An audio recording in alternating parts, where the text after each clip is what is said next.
Lâu nâng một ý lần nhỏ chỉ dùng gì liều. Giờ tia một tàu tụt riêng gầu lú chê. Lâu nâng nhớ chỉ non đầy ly. Giờ tia tàu nhiều bó chỉ nhẹ nhẹ. Lâu nâng cái xe lú sò. Ta chỉ giờ tụi nhau lú chỉ nhẹ.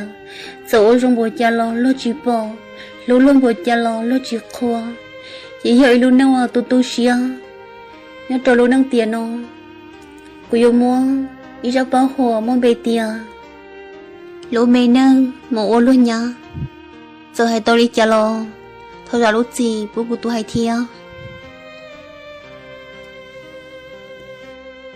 Một ô nhá nhỏ trâu ý khó. Chê tan trò nhà gì tỏ ca. Chê cụ ba viên dầu chua tù. Dạy nê mù ô nâng rầu nô. Chỉ bảo xô dồn đêm bảo cha. Thia trò ca tôi sẽ nê đua. Yo mù ô lo ý lưng nhá. Yo mù ta lo nhà lo gì. Chê yo gì cụ cho cái rong.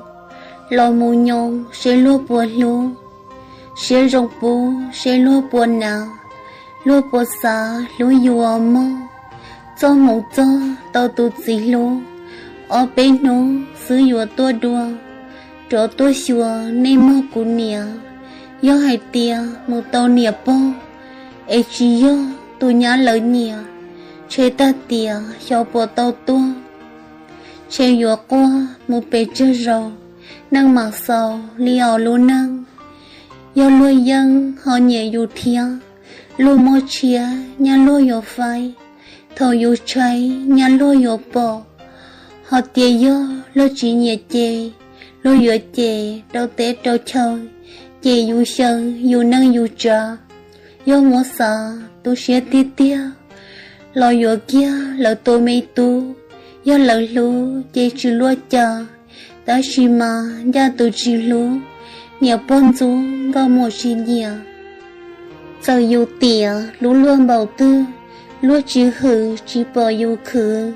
Yo lú hử yon đó chuan nô. Lúa chì lú đi yo lỡ. Tao chì ngờ yo lú lú chê. Mù chín đế tao nhò lau ta. Yo hòn ga tao chế nâng phê. Chế yo chê ô nô ô mô. Lô nâng nô tu xưa hẳn mô.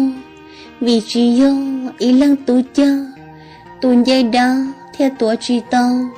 Theo tao thâu mô ba lô nâng. Có hò chân mô ý lú chế. Có tòn đê mô lú chân trâu. Nê bò bao tìa tu xưa ồ. Vì dù lò do ý lưng thầy. Yo tao thầy lô năng tòn đê. Chỉ bảo nê xó rong ly cha. Đời của mà tu xưa hằng mô lỡ.